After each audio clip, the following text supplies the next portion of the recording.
I'm about to tell you something that might make you feel uncomfortable, but someone needs to say it.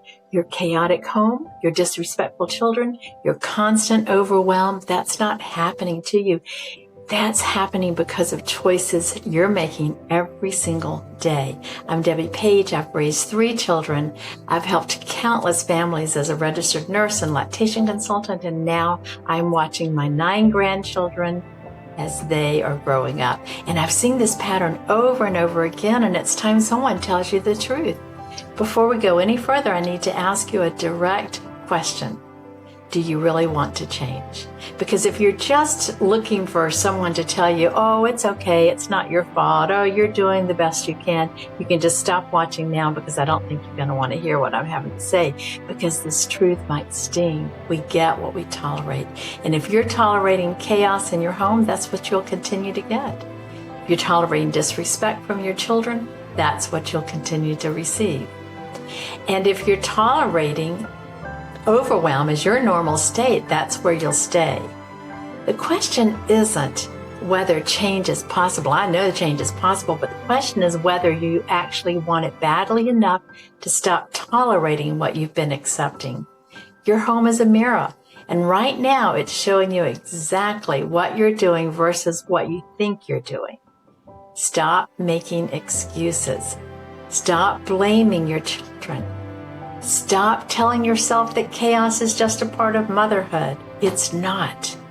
You want to know why your kids don't listen? Because you've taught them they don't have to. You want to know why your home feels out of control?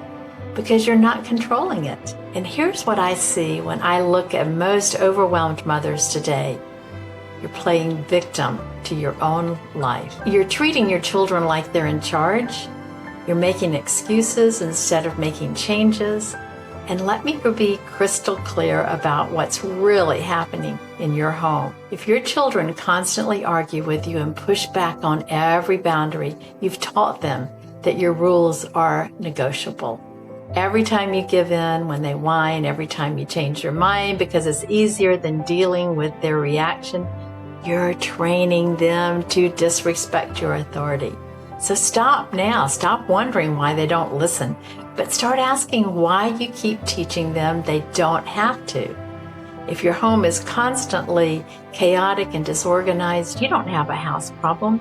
You have a leadership problem. You haven't created clear systems. You haven't established non-negotiable standards. You haven't done the hard work of actually leading your family. Instead, you're just reacting to whatever crisis comes up next and wondering why nothing ever gets better. If you feel overwhelmed and exhausted all of the time, you're probably doing everything except what actually matters. You're saying yes to the things that don't serve your family because you haven't had the courage to define what your priorities actually are. So let me tell you about a conversation I had just recently with a young mother. And she was so frustrated because her child was constantly acting out, pushing all the limits. Now, they were actually late for every appointment or anything that they were wanting to go to because this child was acting out so bad. So I asked her one question: what are the rules in your house? She couldn't answer me. She had expectations, but no clear rules. This poor child didn't really know. Mom had wishes, no systems. She wanted results, but she never had actually created the structure to achieve those results. And that's when I told her what I'm telling you. Stop expecting your children to read your mind. Stop hoping they'll just naturally become organized and respectful.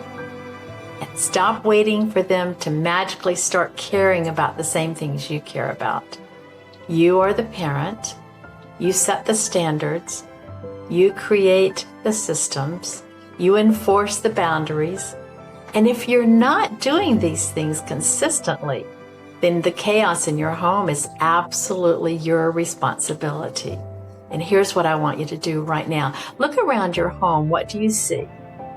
Do you see children who respect your authority? Or do you see children who have learned they can wear you down? Do you see organized spaces that reflect clear systems? Or do you see chaos that reflects a lack of leadership? Do you see a family culture that reflects your values? Or do you see randomness that reflects a lack of intentional direction? Your home is telling you exactly what kind of leader you've been. The question is, are you brave enough to listen? Stop telling yourself stories about how hard your children are. Stop making excuses about how busy your life is. Stop thinking that other families just got lucky with their kids. The difference between chaotic families and peaceful families isn't luck, it's leadership. But you cannot fix what you will not acknowledge, and most mothers today would rather blame their circumstances than admit that they have the power to change. Your children are watching how you handle challenges. And right now, you're teaching them that when life gets difficult, you make excuses. You blame other people. Is that really the lesson you want them to learn? And if you're ready to stop playing victim to your family life and really start taking control of it, watch part 2, where I'll show you exactly how to transform your home from chaos to peace. But only if you're truly ready to stop tolerating what you've been, accepting, and start demanding better from yourself. Your home is a mirror. It's time to look honestly at what it's showing you. Subscribe, hit the notification bell below so you don't miss part 2, where we're going to get into the specific steps to take back control of your family life. And in the meantime, mamas, celebrate your mama moments.